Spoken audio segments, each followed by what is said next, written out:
तो कहानी की शुरुआत होती है बार्बी नाम के एक लड़के को दिखाते हुए, जो एक डेड बॉडी को जंगल में दफना रहा था। बार्बी वहाँ का लोकल निवासी नहीं था और बार्बी के माथे पर लगी चोट को देखकर लग रहा था कि मरने वाले बंदे के साथ उसकी काफी ज्यादा लड़ाई हुई होगी। उस आदमी को दफनाने के बाद बार्बी अपनी कार में शहर से बाहर निकलने लगता है, लेकिन तभी उसका सामना शेरिफ नाम के एक पुलिस ऑफिसर की कार से होता है। उसे देखकर वो थोड़ा डर जाता है, जिससे उसका ध्यान ड्राइविंग से हट जाता है, लेकिन किसी तरह वो पुलिस से बच निकलता है। पर तभी कुछ गायें सड़क के बीचों बीच खड़ी थी। उनको बचाने के लिए बार्बी अपनी कार को एकदम से मोड़ देता है, जिससे वो गायों से भरे खेत में पहुंच जाता है। इससे उसे थोड़ी चोट लग गई थी। कुछ सेकंड्स बाद वहाँ पर जमीन अर्थक्वेक की वजह से जोर जोर से हिलने लगती है कि अचानक आसमान से एक चीज बार्बी के सामने आकर नीचे गिरती है और सब कुछ शांत हो जाता है। बार्बी देखता है कि एक गाय आसमान से गिरने वाली उस चीज से 2 टुकड़ों में कट चुकी थी। वो डरा हुआ उस चीज को छूने लगता है तो उसे पता चलता है कि वो एक इनविजिबल वॉल है, जो इतनी शार्प थी कि इसकी वजह से कई घर भी 2 हिस्सों में कट गए थे। तभी वहाँ जॉय नाम का एक लड़का आकर उससे पूछता है कि तुम ठीक हो या नहीं।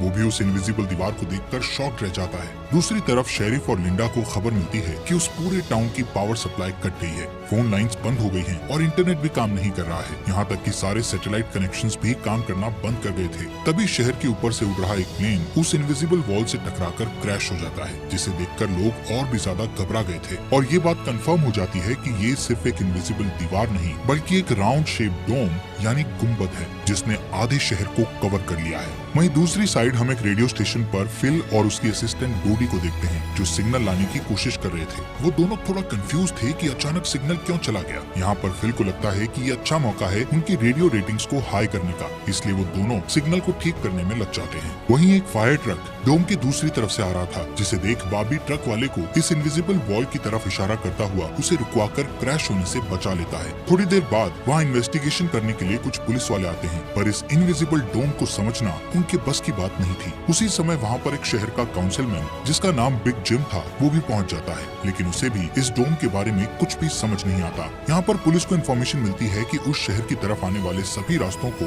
बंद कर दिया गया है, क्योंकि उस डोम की वजह से बहुत सारे एक्सीडेंट हो रहे हैं। इसके थोड़ी दूर घर पर जूनियर नाम का लड़का एंजी नाम की लड़की के साथ इंटीमेट हो रहा था। एंजी पेशे से नर्स थी और जो की बड़ी बहन भी थी। इंटीमेट होने के बाद जूनियर एंजी से कहता है कि मैं तुमसे बहुत प्यार करता हूँ, लेकिन एंजी उसे कहती है कि वो उसके लिए ऐसा कुछ फील नहीं करती। इससे जूनियर का दिल टूट जाता है और उन दोनों में बहस होने लगती है। यहाँ पर उनकी बहस इतनी बढ़ जाती है कि एंजी उसे थप्पड़ मारकर वहाँ से चली जाती है। इसके बाद हम 3 लोगों की फैमिली को देखते हैं, जिसमें मदर कैरोलीन, एलिस और उन दोनों की बेटी नोरी उसी टाउन की तरफ जा रही थी। उन्हें इस बात की खबर नहीं थी कि डोम ने उस टाउन को कवर किया हुआ है। दूसरी तरफ हम जूलिया नाम की एक इन्वेस्टिगेटिव रिपोर्टर को देखते हैं, जिसका चेस्टर्सविल शहर में बहुत नाम था। एक दिन एक औरत उसे एक सीक्रेट खबर देने के लिए कॉल करती है। वो औरत उसे बताती है कि उसने उस वीक चेस्टर्स मिल में प्रोपेन से भरे 6 ट्रक को जाते हुए देखा है और उसके हिसाब से इतनी बड़ी क्वांटिटी में प्रोपेन जैसे फ्यूल का शहर में आना किसी खतरनाक प्लान का हिस्सा हो सकता है। जूलिया उस औरत को इस बारे में इन्वेस्टिगेशन करने का वादा करती है, पर वो अपने काम में ज्यादा बिजी होने के कारण उस पर ध्यान नहीं दे पाती।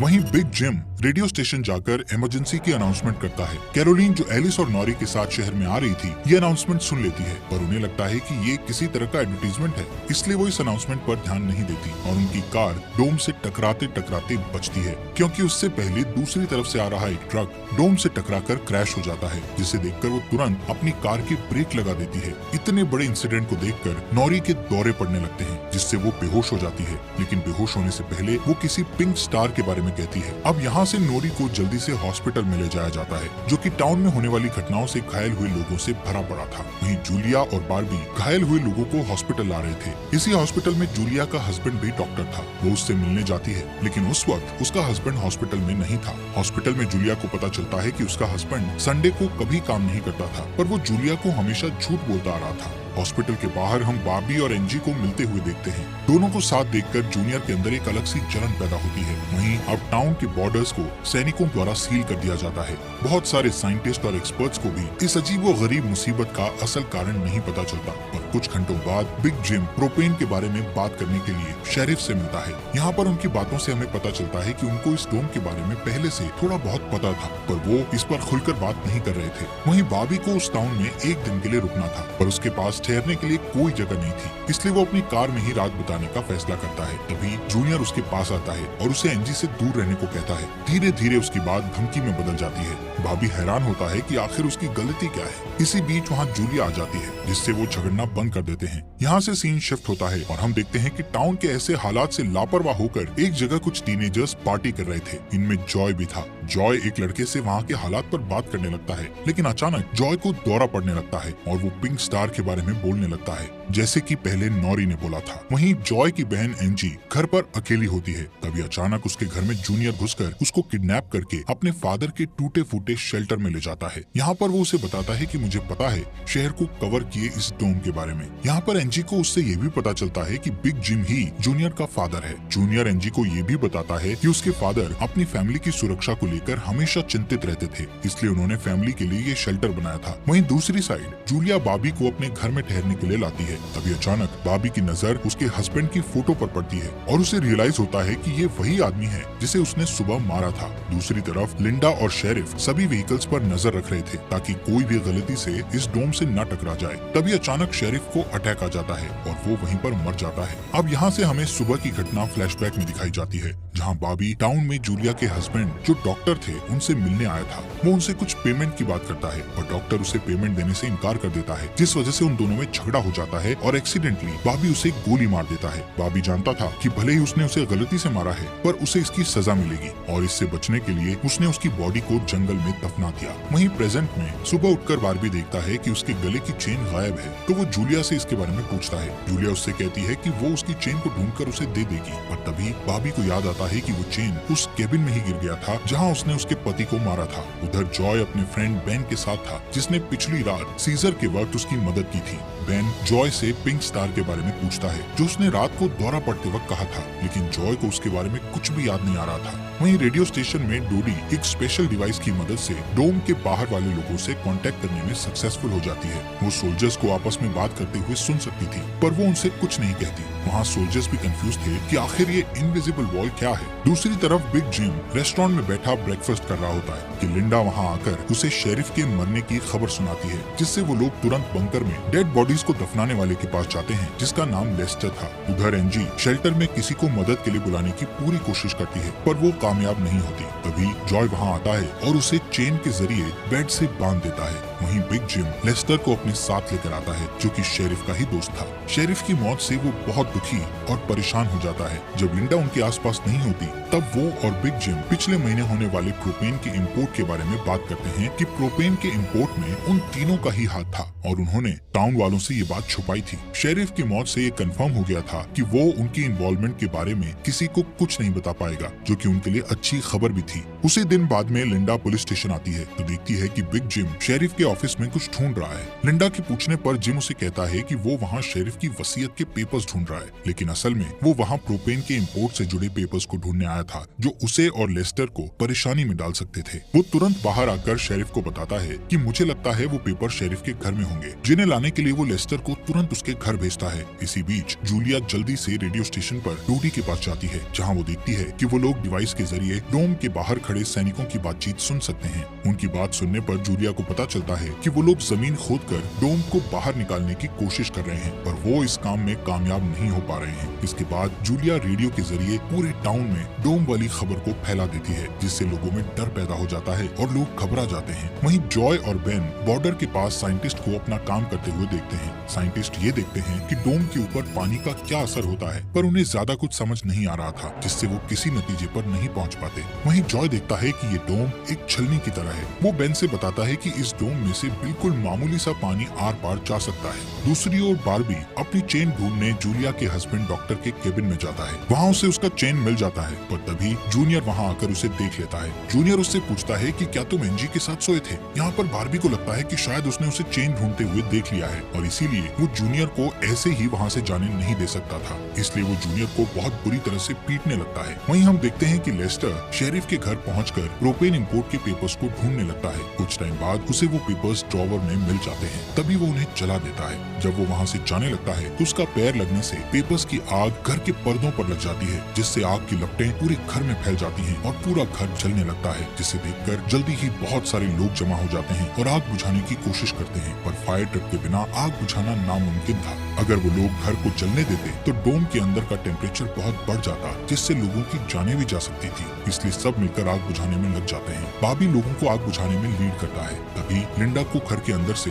लेस्टर की चीखने की आवाजें सुनाई देती है। वो अंदर जाकर उसे घसीट कर बाहर निकाल लाती है और इलाज के लिए डॉक्टर के पास भेज देती है। यहाँ पर लोगों को आग बुझाने में 1 घंटे के बाद भी कामयाबी नहीं मिलती, उल्टा आग और भड़क जाती है। आखिर में जिम लोडर लेकर आता है और घर को गिरा देता है। तब कहीं जाकर आग शांत होती है। इसके बाद सारे थके हुए लोग इकट्ठा होते हैं। उनमें से पॉल नाम का एक पुलिस वाला फ्रस्ट्रेट होकर कहता है कि हम सभी लोग इस डोम से कभी भी बाहर नहीं निकल पाएंगे, क्योंकि ये डोम आग से जो धुआं निकला है उसे बाहर नहीं निकलने दे रहा। वो कहता है कि हम सभी इस डोम के अंदर ही मरने वाले हैं। इतना कहता हुआ वो हवा में गोली चला देता है, जो कि डोम से टकराकर एक दूसरे पुलिस वाले को लग जाती है और वो तुरंत मर जाता है। यहाँ पर पॉल को अरेस्ट कर लिया जाता है। अंधेरा होने पर जॉय और उसके दोस्त स्केटिंग के लिए जाते हैं। तभी वहाँ पर नोरी जॉय के पास आकर उसे कहती है कि उसे अपना फोन चार्ज करना है। जॉय उसे अपने घर ले जाता है, क्योंकि उसके घर में जनरेटर था, जो कि उस टाउन के गिने चुने घरों में ही था। उधर लिंडा पॉल को जेल लेकर आती है। वहाँ कुछ लोग पुलिस स्टेशन के बाहर प्रोटेस्ट कर रहे थे। असल में वो लोग पुलिस के घटिया सिस्टम का विरोध कर रहे थे। जिम उन सबको ये कहकर शांत करता है कि जरूरत पड़ने पर उन सबकी मदद की जाएगी। लॉकअप में बंद होने के बाद पॉल को हार्ट अटैक आ जाता है, जिससे लिंडा उसकी मदद के लिए दौड़कर अंदर जाती है, लेकिन तभी उसे पता चलता है कि पॉल सिर्फ अटैक आने की एक्टिंग कर रहा था। इसी मौके का फायदा उठाकर पॉल उसे धकेलकर उसे लॉकअप में बंद करके वहाँ से भाग जाता है। इधर बंकर में जूनियर फिर से एनजी के पास जाता है। एनजी समझ चुकी थी कि अगर उसे यहाँ से निकलना है तो उसे जूनियर को झूठे जाल में फंसाना पड़ेगा, इसीलिए वो उससे अपने बचपन की यादें साझा करती है, जब वो दोनों एक बंद टनल में जाया करते थे, और कहती है कि हो सकता है डोम का टनल पर कोई असर नहीं हुआ हो तो वो लोग बाहर जा सकते हैं। यहाँ पर एनजी सोचती है कि अब वो उसके प्यार के जाल में फंस गया है तो शायद वो उसे छोड़ दे, लेकिन ऐसा कुछ नहीं होता। जूनियर अकेले ही उस टनल में जाने का प्लान बनाता है। वहीं जिम जब पुलिस स्टेशन में आता है तो पॉल की जगह लिंडा को लॉकअप में बंद देखता है। वो तुरंत उसे लॉकअप से बाहर निकालता है। उन्हें पता चलता है कि पॉल अपने साथ एक राइफल और कुछ गोलियां लेकर गया है। लिंडा तुरंत उसकी तलाश में जंगल की ओर निकल जाती है, क्योंकि उसे पता था कि पॉल अक्सर शिकार करने जंगल की तरफ जाया करता था। वहीं जिम पॉल को पकड़ने के लिए एक टीम तैयार करता है। उधर रेस्टोरेंट में बैठी कैरोलीन को नॉरी की फिक्र हो रही थी, क्योंकि वो पिछली रात अपनी दोनों मदर्स को बिना बताए जॉय के घर रुक गई थी। वहीं जिम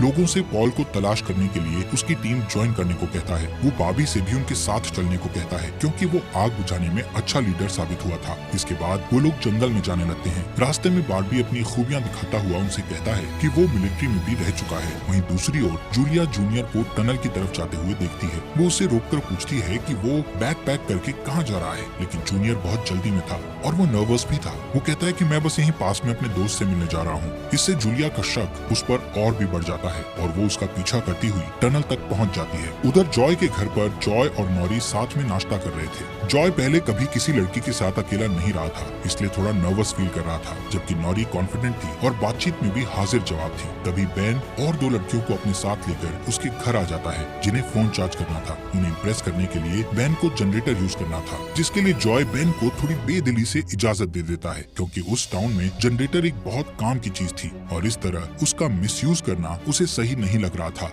उधर जंगल में हम देखते हैं कि सर्च टीम पॉल को ढूंढ लेती है, पर उसी टाइम पॉल एक लड़के की टांग में गोली मार देता है। दूसरा लड़का भी उसे संभालने के लिए वहीं रुक जाता है, जबकि जिम और बार्बी पॉल के पीछे भागते हैं। दूसरी तरफ जूनियर टनल के आखिरी सिरे पर पहुंच जाता है, जहां पहुंचकर उसे पता चलता है कि डोम ने टनल को भी कवर किया हुआ है। वो दीवार के बिल्कुल करीब पहुंच जाते हैं, जिससे उसकी टॉर्च जलने लगती है। तभी जूलिया वहां आकर उसे वार्न करती है। जूलिया को देखकर जूनियर को बहुत गुस्सा आता है, क्योंकि वो उसका पीछा कर रही थी। इस बात से जूनियर पागलों की तरह उस इनविजिबल वॉल को मुक्के मारने लगता है, जिससे जूलिया उसे रोकती है। फिर दोनों बैठकर बात करने लगते हैं। जूलिया उसे बताती है कि अपने पास्ट में की गई एक गलती की वजह से वो जर्नलिस्ट की इस बेकार सी जॉब में फंस गई है। उधर जॉय का घर लोगों से भर जाता है, जो अपनी अपनी जरूरत के लिए उसके जनरेटर को यूज करने के लिए आए थे। एक बदमाश लड़का लोगों से जनरेटर यूज करने के बदले में पैसे वसूलने की कोशिश करता है, जो कि उसका था ही नहीं, लेकिन उसके खिलाफ बोलने की किसी में हिम्मत नहीं थी। ये देखकर नॉरी सब कुछ हैंडल करने के लिए आगे बढ़ती जाती है, पर मामला और भी ज्यादा गर्म हो जाता है। लेकिन इससे पहले कि कुछ गलत होता तभी लाइट ही चली जाती है। नॉरी इस बात से बहुत खुश होती है कि जॉय ने उस बहस में उसका साथ दिया। वहीं जंगल में बॉबी और जिम पॉल तक पहुंच जाते हैं, पर पॉल ने अपनी राइफल निकाल रखी थी जिससे वो जिम को मारने ही वाला था कि तभी पीछे से लिंडा आकर उसे शूट कर देती है। दूसरी साइड कैरोलीन जॉय के घर जाकर अपनी बेटी नोरी से मिलती है। वो नोरी से कहती है कि उसे थोड़ा जिम्मेदार बनना चाहिए। उसकी डांट सुनकर जॉय और नोरी एक दूसरे का हाथ पकड़ लेते हैं, जिससे एक स्ट्रेंज स्पार्क पैदा होता है और उसी वक्त दोनों को दौरे पड़ने लगते हैं। वो दोनों एक साथ किसी पिंक स्टार के बारे में बात कर रहे थे। उधर जूनियर शेल्टर में एनजी के पास जाता है, लेकिन इस बार उसके हाथ में फर्स्ट एड किट थी। एनजी उसके जख्मों पर मरहम पट्टी करती है और चुपके से सीजर अपने पास रख लेती है। वहीं हम देखते हैं कि जूलिया और बार्बी दिन भर की थकान के बाद वापस घर लौटते हैं, लेकिन जूलिया जूनियर की बातें सुनने के बाद से ही बॉबी पर शक करने लगी थी और जब बॉबी नहाने जाता है तो जूलिया उसका सामान चेक करने लगती है। इस सीरीज के नेक्स्ट एपिसोड लाएं या नहीं, कमेंट बॉक्स में हमें जरूर बताएं।